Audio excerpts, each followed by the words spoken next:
la inflación va hacia la baja, mágicamente va hacia la baja. Así es. La inflación la podemos descomponer en dos principales componentes, la parte subyacente y la parte no subyacente.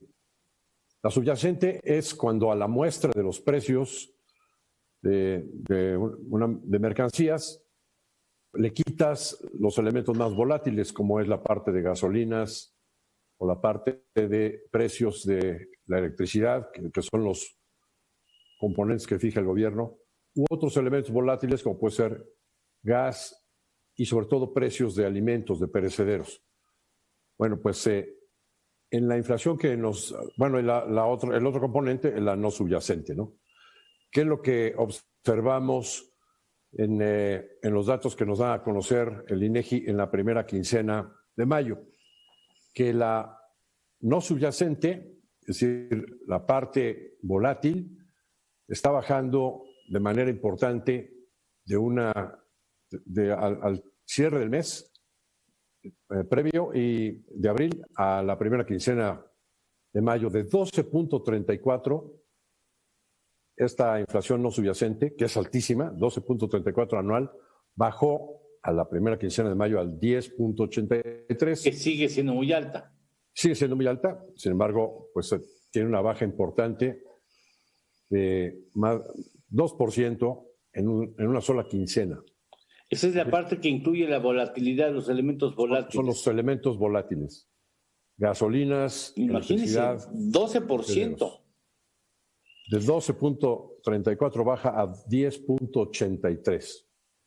La inflación no subyacente, la inflación no subyacente, la que no tiene estos elementos volátiles, la subyacente, está subiendo de 4.10 al cierre de abril, que ya de por sí estaba por arriba del máximo tolerable por el Banco de México, que es 4%, sube al 4.22.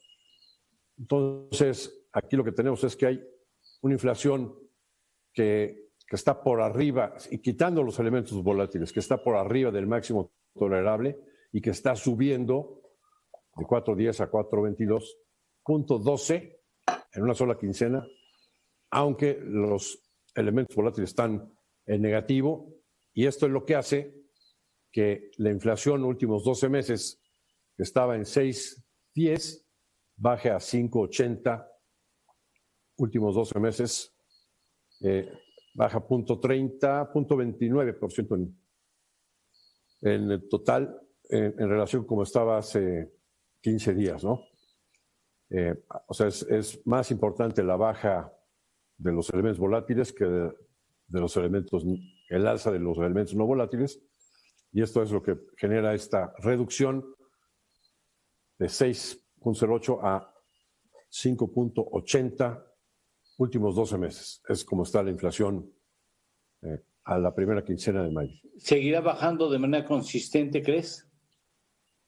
No, estamos viendo que lo volátil es lo que está bajando, mientras que lo no volátil tiene una trayectoria ascendente y ya está por arriba del máximo tolerable del Banco. O sea, ¿crees que se mantengan las presiones inflacionarias en la economía mexicana? Sí, así es.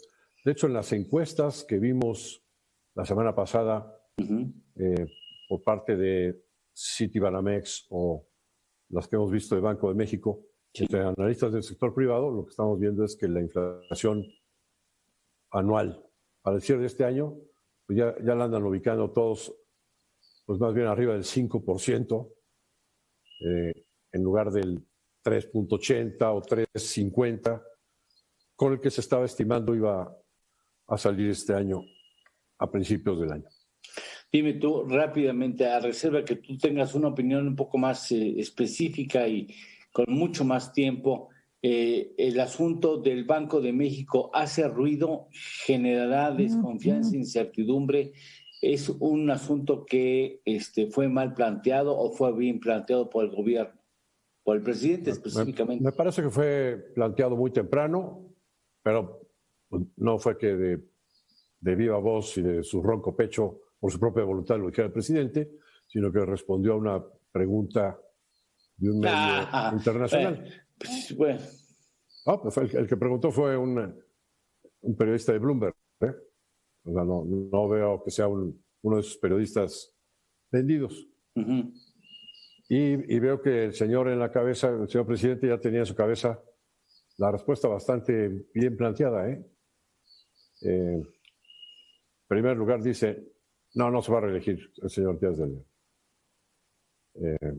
Dice que es, como decía antes el presidente Echeverría, emisario del pasado, ¿no? Ya, exactamente, sí. Es lo que está diciendo. Es un asunto interesante. Pero no creo que genere ruido. No crees que genera ruido.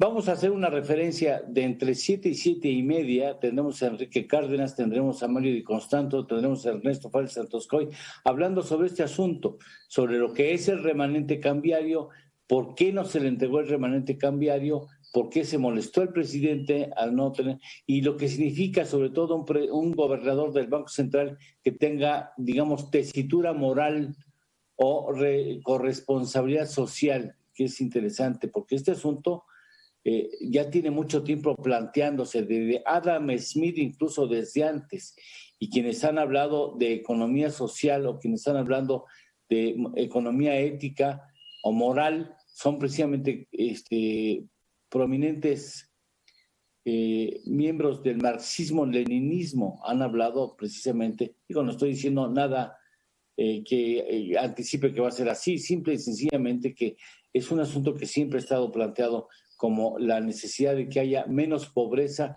o la injusta distribución del ingreso sea atendida.